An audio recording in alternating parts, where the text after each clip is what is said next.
the love of my life, and I ain't excited tonight to give you.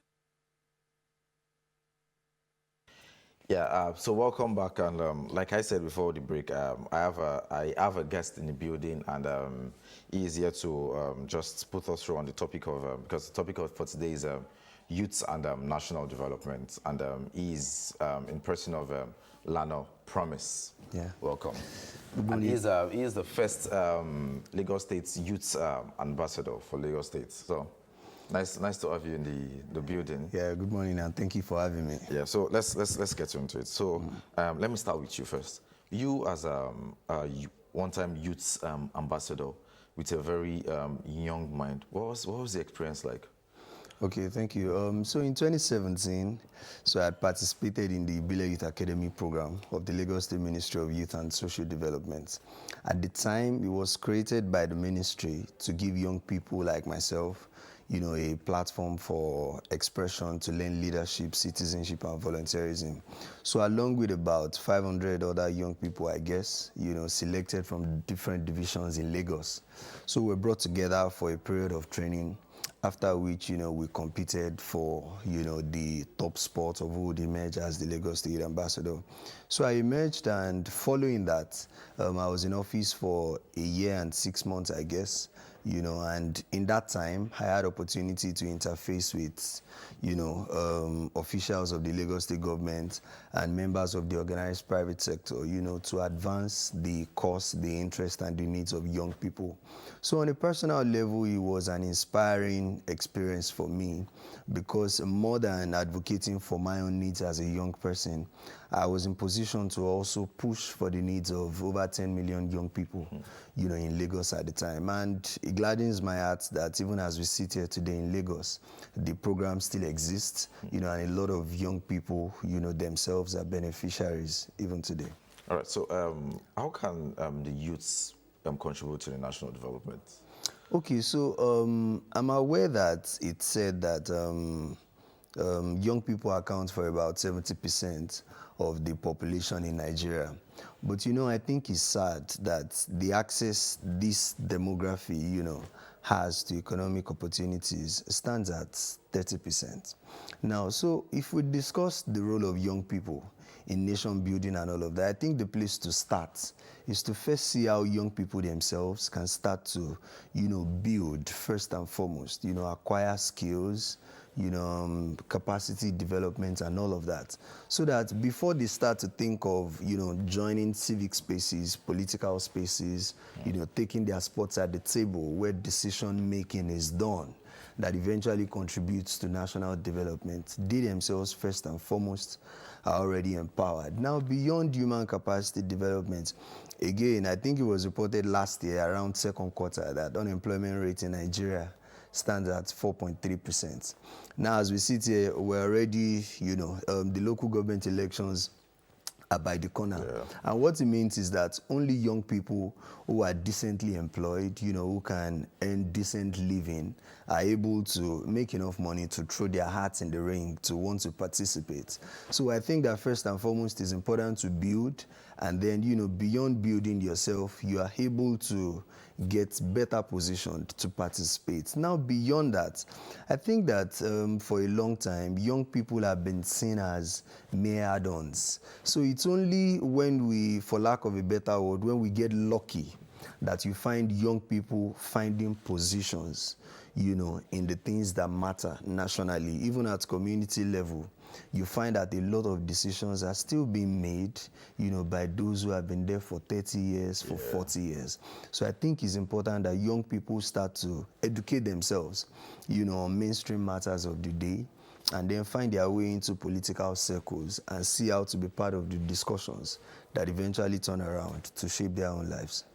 So on this, and this is a very big question. So do you think this present economy is actually putting a barrier between youth and developing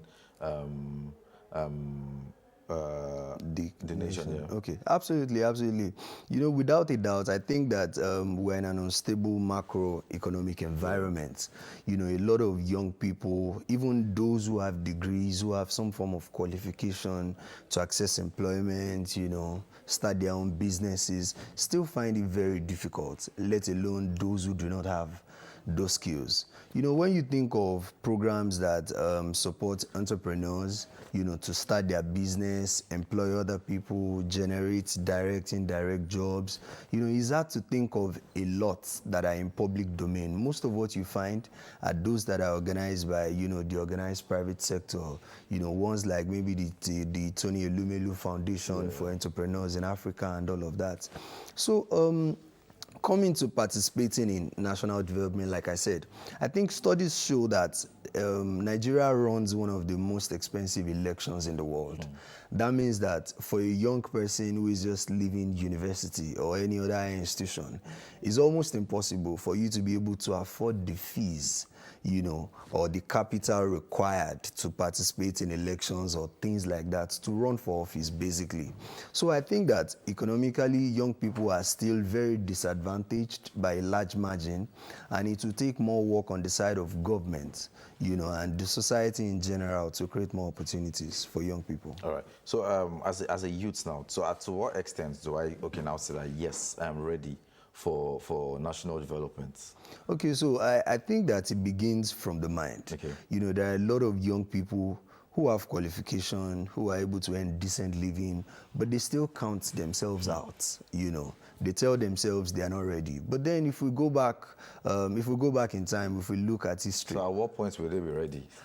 Okay, well, I think that when you have education, you know, and you have been a part of the process, I think that you are largely qualified, you know, to be ready to even run for office. You know, as we speak, it comes to my mind the provision that, you know, was done back in time. I don't know if it was 2017 or 18 now. I'm referring to the Not Too Young to Run bill. Now, that bill allows young people in their 30s, in their 40s, you know, to run for the highest offices in the land.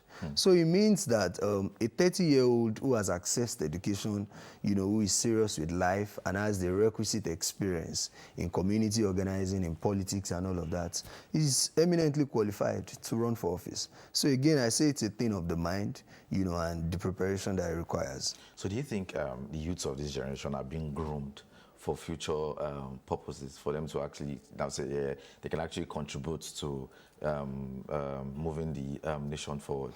Okay, so I think that grooming sounds like mentorship. Yeah. It sounds like preparation. And in all honesty, I'm aware that in the Lagos experience, there are deliberate efforts to prepare young people for leadership. I mean, I emerged on the Lagos State Youth Ambassadors platform. At the time, I had other friends who were in the Lagos State Youth Parliament, which, you know, still exists today. And the Lagos State Youth Parliament is a pseudo parliament, you know, of the parliament of the day, the Lagos State House of Assembly. So young people are picked from the different constituencies, the 40 of them in Lagos, you know, and then they start to get exposure to lawmaking processes, to representative processes and all of that. In fact, I'm aware that they have their sitting right in the Lagos State House of Assembly. And I imagine that the purpose of all of these platforms is to, you know, expose them to current leaders of the day, so that as they go through those experiences too, you know, consciously and subconsciously, they're starting to internalize, you know, what it means to actually represent people, what it means to lead. Now, if we look away from government, I'm also aware that there are a lot of civic organizations that are investing a lot in preparing young people for leadership. Even if we talk about the Lateef Jakonde Fellowship, which is now the in thing in Lagos, you know, a brainchild of the current governor, you see a deliberate effort, you know, to invest massively in young people to know their onions, you know, find their balance and get ready for leadership. So I agree with you that there are deliberate efforts, but of course there are rooms for improvement. A lot of young people are still unreached, especially at the grassroots level. Right. So what are those factors that are still not making our youths want to like go more into national development? Like, what are those stumbling blocks that, oh, if I do this now, I won't actually come out on top? But what are those things that are still pushing them far away from reaching that level? Okay, so like we started with, I think that matters of the economy, are still a huge one. But I don't want us to overflog that. Beyond that, I think that there's this syndrome among young people now, and I think that it's starting to get counterproductive. Yes, the country is hard, times are tough and all of that. And I find a lot of young people, traversing the gap between the life we have and the ones we seek. I'm talking about the Japa syndrome. Yes, while everybody is free, to explore greener pastures and all of that, I think that the right thing to do, is to see how to pick lessons and the things that are working in those climes that we're looking to work and, live in, with a view to come back to the country and see how to infuse all of those knowledge and experiences into making this place better. But if we have a situation where everybody is, involved in the exodus with a mind to never return, it means that we're going to have very few people, who are aware of the struggles and would then be able to find their way, to effect change when they find the opportunity. So beyond that, I also think that, yes, we have a lot of educated people. Maybe we also have a good number of young people who are doing well economically, to be fair. But I still think that there's still a lot of apathy in the minds of Nigerian youth. Yes, we're very active on social media. We talk about this and all of that. But I think it's important to galvanize all those complaints, all those comments, into structured actions. If you attend meetings of political parties, you find usually a lot of elderly people there, a lot of artisans, and all of that. But these people are the ones who are making the highest decisions that affect the kind of schools we attend, the kind of places we work, the kind of jobs we are able to access. So I think it's important for us to, join the conversation. I think the days of saying, oh, they are politicians, let's leave it to them and all of that, are behind us, or else our realities are not going to change. So I think it's important we participate, we join the conversation and get to the root of it. Right. So this question is actually very, very big and important. Like, how do we build the minds of youth of nowadays that feel, crime is the only way forward? Like, having to do become a fraudster to make ends meet. Like, how do we build minds of our youth to now make them feel that, oh, yeah, we are better off than doing things like this, like having to put them on a very good scale of promoting themselves positively, not thinking of, oh, I have to do this to become this person. I think it was Nelson Mandela who said at one time that education is the most powerful tool, that you can use to change the world. Yes, I agree that a lot of young people are leaning towards untoward means, to try to find their balance economically and all of that. I think that to reverse that trend, there's a need for more orientation, and this is where, the call on the National Orientation Agency, to do more work in pushing the values that define us as Nigerians. There's a need for them to create more visibility for that. I want to think that a good number of young people, are enveloped by their struggles, and do not know better. So when, they are introduced to crime and other means, a lot of people just think that, oh, as long as they're able to make ends meet and they can cover their tracks, that maybe it's acceptable. I also think there's an onus on society to reduce the expectation. Maybe I call it the unhealthy expectations, that we have placed on young people over time.